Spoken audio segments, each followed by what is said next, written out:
To view this video in English, please click the link given above. 9ാം ക്ലാസ്സിൽ പഠിക്കുന്ന എൻ്റെ എല്ലാ മക്കൾക്കും ബയോളജി മൈ പാഷനിലേക്ക് സ്വാഗതം. നമ്മളിപ്പോൾ ഡിസ്കസ് ചെയ്തുകൊണ്ടിരിക്കുന്ന chapter improvement in food resources ആണ്. അതിൽ അഗ്രികൾച്ചറൽ പാർട്ട് നമ്മൾ ഡിസ്കസ് ചെയ്ത് കഴിഞ്ഞു. ഇനി നമുക്ക് ആനിമൽ ഹസ്ബൻഡറി പഠിക്കാം. അപ്പോൾ എന്താണ് animal husbandry? Animal husbandry is A scientific management of life stock. That means നമ്മൾ വെറുതെ ഒരു ആനിമലിനെ വളർത്തിയാൽ അതല്ല ആനിമൽ ഹസ്ബൻഡറി എന്നതുകൊണ്ട് ഉദ്ദേശിക്കുന്നത്. സയന്റിഫിക് ആയിട്ടുള്ള മാനേജ്മെന്റ് പ്രാക്ടീസസ് ഇൻവോൾവ് ചെയ്യുമ്പോഴാണ് നമ്മൾ അതിനെ ആനിമൽ ഹസ്ബൻഡറി എന്ന് പറയുന്നത്. ഇതിന് 3 ആസ്പെക്ട്സ് ആണ് ഉള്ളത്. ഏതൊക്കെയാണ്? Feeding, breeding, disease control. അതായത് സയന്റിഫിക് പേരുള്ള ഭക്ഷണ രീതി ക്രമീകരിക്കുക, പിന്നെ അവരുടെ ബ്രീഡിംഗ് നടത്തിയിട്ട് പുതിയ വെറൈറ്റീസ് ഉണ്ടാക്കുക, പിന്നെ അതേപോലെ തന്നെ ഇമ്പോർട്ടൻ്റ് ആണ് അവരുടെ ഡിസീസിനെ നമ്മൾ ചെറുക്കുക അല്ലെങ്കിൽ പ്രിവെൻറ്റ് ചെയ്യുക എന്നുള്ളത്. അപ്പോൾ നമുക്കറിയാം ഇന്നത്തെ കാലത്ത് നമ്മുടെ മീറ്റിനും മിൽക്കിനും എഗ്ഗിനും ഒക്കെ ഉള്ള ഡിമാൻഡ് കൂടി വരികയാണ്. അപ്പോൾ നമ്മുടെ ലൈഫ് സ്റ്റൈൽ മാറിക്കൊണ്ടിരിക്കുകയാണ്. അപ്പോൾ തന്നെ നമുക്ക് അനിമൽ ഹസ്ബൻഡറിയിൽ പുതിയ മേഖലകൾ തേടേണ്ട ആവശ്യമുണ്ട്. ഇനി ഏതൊക്കെ ആനിമലിൻ്റെ സംരക്ഷണം അല്ലെങ്കിൽ റിയറിംഗ് ആണ് ഇതിൽ വരുന്നത്? കാറ്റിൽ, God, sheep, then poultry farming, fish farming and B keeping also included. Along with this, ഇതിൻ്റെ കൂടെ എല്ലാം തന്നെ ഏറ്റവും ഇമ്പോർട്ടൻ്റ് ആയിട്ടുള്ളത് ഹ്യൂമെയിൻ ട്രീറ്റ്മെൻറ്റ് ഓഫ് ആനിമൽസ് ആണ്. അതായത് നല്ലപോലെ ആനിമൽസിനെ നമ്മൾ പരിപാലിക്കണം. അവരുടെ പരിപാലനവും സംരക്ഷണവും കൂടി നമ്മൾ കണക്കിലെടുക്കേണ്ടതുണ്ട്. ആദ്യമായി നമുക്ക് കാറ്റിൽ ഫാമിംഗ് അല്ലെങ്കിൽ ഡയറി മാനേജ്മെന്റിനെ കുറിച്ച് നോക്കാം. സോ കാറ്റിൽ ഫാമിംഗ് എന്ന് പറയുമ്പോൾ എന്താണ്? നമ്മുടെ നാൽക്കാലികളെ വളർത്തുന്നതാണ്. പാലിന് വേണ്ടിയിട്ടാണ് മെയിനായിട്ട് വളർത്തുന്നത്. ഈ ലൈഫ് സ്റ്റോക്ക് അഥവാ കാറ്റിൽ എന്ന് പറയുന്നത് 2 വിധത്തിലാണുള്ളത്. ഒന്ന് മിൽച്ച് ആനിമൽസ്, അതായത് നമുക്ക് മിൽക്ക് തരുന്ന ആനിമൽസ്. മെയിൻലി ഫീമെയിൽസ് ആണ് മിൽക്ക് ആനിമൽസ് എന്ന് പറയുന്നത്. അതേസമയം മെയിലിനെ നമ്മൾ എന്ത് ഉപയോഗിക്കും?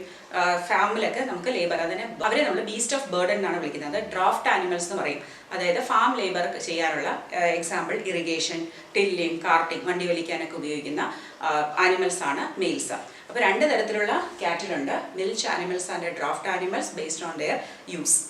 നൗ ഇനി ഇത് ഏത് സ്പീഷീസിലാണ് അല്ലെങ്കിൽ ഇതിൻ്റെ കാറ്റഗറി നോക്കിക്കഴിഞ്ഞാൽ ഇന്ത്യൻ ആനിമൽസ് കാറ്റിൽസ് വരുന്നത് 2 മെയിൻ സ്പീഷീസ് ആണ്, കൗസും ബഫലോസും. കൗസിൻ്റെ സയൻറ്റിഫിക് നെയിം എന്ന് പറയുന്നത് ബോസ് ഇൻഡിക്കസ് ആണ്. ബഫലോസ് എന്താണ്? Boss bubalis. നമ്മൾ മിൽക്ക് പ്രൊഡക്ഷൻ ആണ് നമുക്ക് ഏറ്റവും കൂടുതൽ ഇമ്പോർട്ടൻ്റ് അല്ലേ? അപ്പോൾ മിൽക്ക് പ്രൊഡ്യൂസിങ് ആനിമൽസിന് ഏറ്റവും പ്രധാനമായിട്ട് വേണ്ടത് ലോങ് ലാക്ടേഷൻ പീരിയഡ് ആണ്.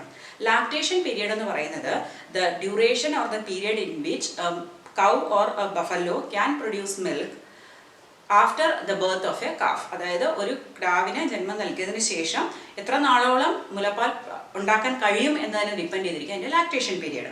അപ്പോൾ കൂടുതൽ ലാക്ടേഷൻ പീരിയഡ്, 1 വർഷത്തോളം നീണ്ടു നിൽക്കുന്ന ലാക്ടേഷൻ പീരിയഡ് ഉണ്ടെങ്കിൽ അത്രയും ലാഭമാണ് ഫാർമർക്ക്. അതോടൊപ്പം തന്നെ ഈ ലാക്ടേഷൻ പീരിയഡ് ഓരോ ബ്രീഡിനും വ്യത്യാസമായിരിക്കും. അതായത് ഇന്ത്യൻ വെറൈറ്റിയെ അപേക്ഷിച്ച് വിദേശത്ത് നിന്നുള്ള കന്നുകാലികൾക്ക് കൂടുതൽ ലാക്ടേഷൻ പീരിയഡ് ഉണ്ട്. എക്സോട്ടിക് എന്ന് പറഞ്ഞാൽ വിദേശത്ത് നിന്നുള്ള അങ്ങനെയുള്ള എക്സോട്ടിക് വെറൈറ്റീസ് 2 ജേഴ്സിയും സ്വിസ്സും. അവർക്കെല്ലാം ഒരു ദിവസം തന്നെ 24 ലിറ്ററോളം പാല് പ്രൊഡ്യൂസ് ചെയ്യാനും ഒരു ആനുവലി ഇത് സാധാരണ 6000 മുതൽ 8000 വരെ ലിറ്ററായിട്ട് തരാനും പറ്റും. പക്ഷേ ഇന്ത്യൻ വെറൈറ്റീസിന് നല്ല ബ്രീഡെന്ന് നമ്മൾ ഉദ്ദേശിക്കുന്നത് റെഡ് സിന്ധി, സഹിവാൾ ഇവയൊക്കെയാണ്. ഈ ബ്രീഡ് നോക്കിക്കഴിഞ്ഞാൽ ആനുവൽ പ്രൊഡക്ഷൻ എന്ന് പറയുന്നത് 2000 ലിറ്ററാണ്. അപ്പോൾ ഏതാണ്ട് 3 മുതൽ 4 ഇരട്ടി വരെ പാല് നൽകാൻ ഈ എക്സോട്ടിക് വെറൈറ്റീസിന് കഴിയും. പക്ഷേ ഈ എക്സോട്ടിക്സ് ആനിമൽസിനെ നമ്മൾ ഇവിടെ കൊണ്ടുവന്ന് വളർത്തുകയാണെങ്കിൽ നമ്മുടെ ജോഗ്രാഫിക്കൽ സിറ്റുവേഷനും ക്ലൈമറ്റും എല്ലാം വെച്ചിട്ട് അവർക്കിവിടെ സർവൈവ് ചെയ്യാൻ പറ്റില്ല. അപ്പോൾ നമുക്ക് ചെയ്യാവുന്ന ഒരു കാര്യം എന്ന് പറഞ്ഞാൽ ഇന്ത്യൻ വെറൈറ്റിയും എക്സോട്ടിക് വെറൈറ്റിയും തമ്മിൽ ബ്രീഡ് ചെയ്യാന്നുള്ളതാണ്. ഇപ്പോൾ ബ്രീഡിങ്ങിനെ നമ്മൾ ചൂസ് ചെയ്യുമ്പോൾ നല്ല ലാക്ടേഷനുള്ള ഫീമെയിലിനെ എക്സോട്ടിക്കിൽ നിന്ന് എടുക്കും. ഒപ്പം തന്നെ ഇന്ത്യൻ വെറൈറ്റി ആയിട്ടുള്ള മെയിൽ അത് നമ്മൾ ചൂസ് ചെയ്യുന്നത് നല്ല ഡിസീസ് റെസിസ്റ്റൻറ്റ് കപ്പാസിറ്റി ഉള്ള മെയിലാണ്. അപ്പോൾ അങ്ങനെ ബ്രീഡ് ചെയ്യുമ്പോൾ നമുക്ക് ചിലപ്പോൾ നല്ല ലാക്ടേഷൻ പീരീഡും നല്ല ഡിസീസ് റെസിസ്റ്റൻസ് ഉള്ള കന്നുകാലികളെ കിട്ടും. അങ്ങനെയാണെങ്കിൽ നമ്മൾ അതിനെ വീണ്ടും ബ്രീഡ് ചെയ്ത് നമുക്ക് ആ വെറൈറ്റി ഉണ്ടാക്കിയെടുക്കാൻ കഴിയും. ഇനി ഇതിൻ്റെ ഹൗസിങ് അല്ലെങ്കിൽ അതിനെ എങ്ങനെ നമുക്ക് പരിപാലിക്കണം എന്ന് നോക്കാം.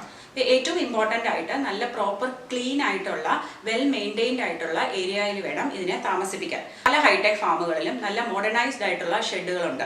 ഈ കൗ ഷെഡിനകത്ത് തന്നെ പ്രോപ്പർ വെന്റിലേഷൻ ഉണ്ടായിരിക്കണം എന്നുള്ളത് നിർബന്ധമാണ്.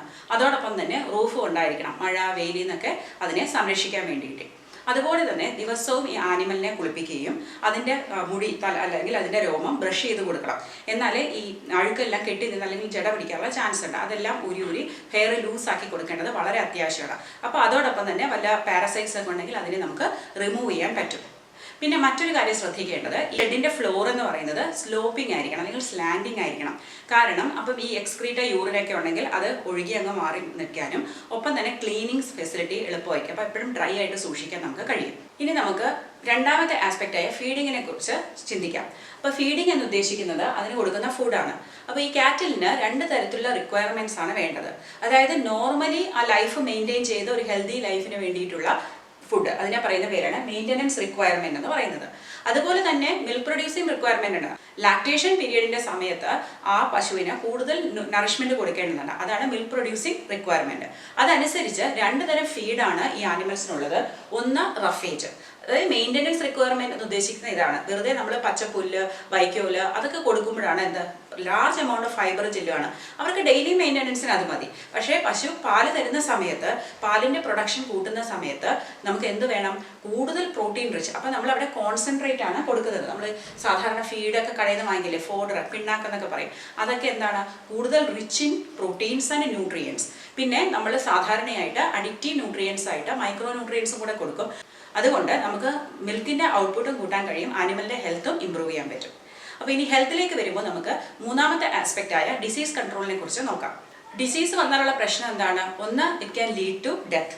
അതല്ലെങ്കിൽ തന്നെ മിൽക്ക് പ്രൊഡക്ഷൻ വളരെ കുറയുകയും ചെയ്യും. അപ്പോൾ ഒരു ആനിമൽ ഹെൽത്തി ആണോ നമുക്ക് എങ്ങനെ തിരിച്ചറിയാം? അപ്പോൾ ഹെൽത്തി ആനിമൽസിന് 2 ക്യാരക്ടറിസ്റ്റിക്സ് ആണ് ഉള്ളത്.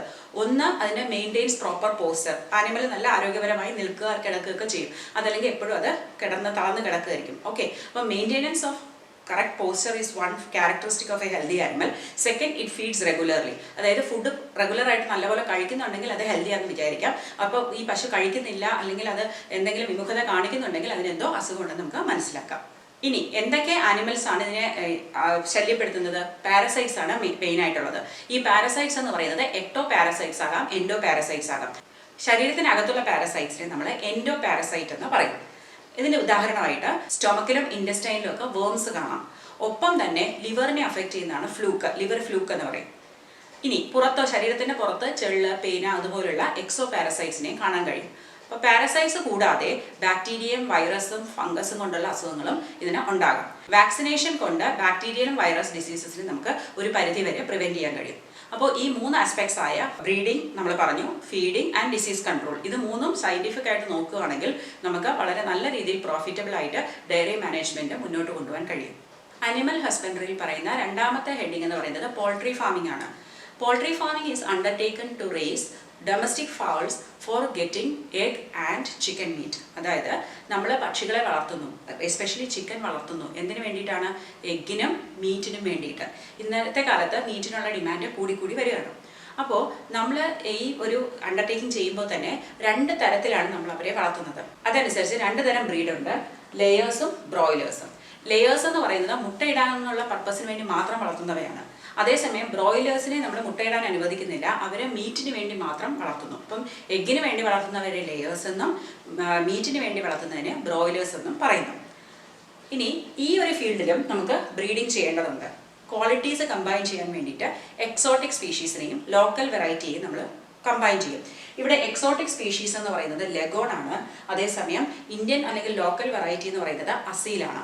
അപ്പോൾ ഇവരെ 2പേരെയും കൂടി ബ്രീഡ് ചെയ്യുന്ന കിട്ടുന്ന ആ പുതിയ ക്വാളിറ്റി എന്തൊക്കെയാണെന്ന് നമുക്ക് നോക്കാം. ആദ്യമായിട്ട് number and quality of the chicks. അതായത് നമുക്ക് പുതിയ ജനറേഷനിൽ ധാരാളം ബേർഡ്സും ഉണ്ടാവണം. അതുപോലെ തന്നെ അവരുടെ ക്വാളിറ്റി നല്ല, പെട്ടെന്ന് ചത്തുപോയാൽ അതുകൊണ്ട് കാര്യമില്ല. അതുപോലെ തന്നെ അവരുടെ പർപ്പസിനനുസരിച്ച്, മീറ്റിനാണോ അല്ലെങ്കിൽ മുട്ടയിടാനാണോ എന്നനുസരിച്ച് ക്വാളിറ്റി ഉണ്ടായിരിക്കണം. Dwarf broiler parents four commercial ചിക്ക് പ്രൊഡക്ഷൻ. ഇനി ഈ ബ്രോയിലേഴ്സിനെ അതിന് വേണ്ടിയിട്ട്, മുട്ടയ്ക്ക് വേണ്ടിയിട്ടല്ല, ഈ ബ്രോയിലേഴ്സിന് വേണ്ടിയിട്ടുള്ള റീപ്രൊഡ്യൂസ് ചെയ്യാൻ വേണ്ടിയിട്ട് കുറേ പേരൻസിനെ നമ്മൾ സെലക്ട് ചെയ്യും. അത് ഡ്വാർഫ് ആയിരുന്നാൽ മതി. കാരണം നമുക്ക് അവിടെ വലിയ ബേർഡ് അല്ല വേണ്ടത്, ചെറിയ ബേർഡായാൽ മതി. പക്ഷെ നമുക്ക് നല്ല കൂടുതൽ റീപ്രൊഡക്ഷൻ നടക്കുക എന്നുള്ളതാണ് അതിൻ്റെ അത്യാവശ്യം. പിന്നെ tolerance to summer or heat tolerance or temperature tolerance. അതായത് സമ്മർ അഡാപ്റ്റബിലിറ്റി എന്ന് പറയും. അതായത് സമ്മറിലും ഇതിനെ അഡാപ്റ്റ് ചെയ്യാനുള്ള കഴിവ് വേണം. അല്ലെങ്കിൽ ഇത്തിരി ടെമ്പറേച്ചർ കൂടിയാലും ഈ ബേർഡ്സിന് കുഴപ്പമൊന്നും വരരുത്.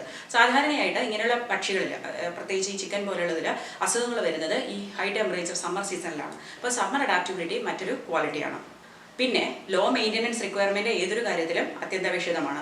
കാരണം മെയിൻ്റനൻസ് കോസ്റ്റ് കൂടുന്തോറും പ്രോഡക്റ്റിൻ്റെ കോസ്റ്റ് കൂടും, ആളുകൾക്ക് അഫോർഡ് ചെയ്യാൻ പറ്റാതായിരിക്കും. അപ്പോൾ മെയിൻ്റനൻസ് കോസ്റ്റ് വളരെ കുറവായിരിക്കണം.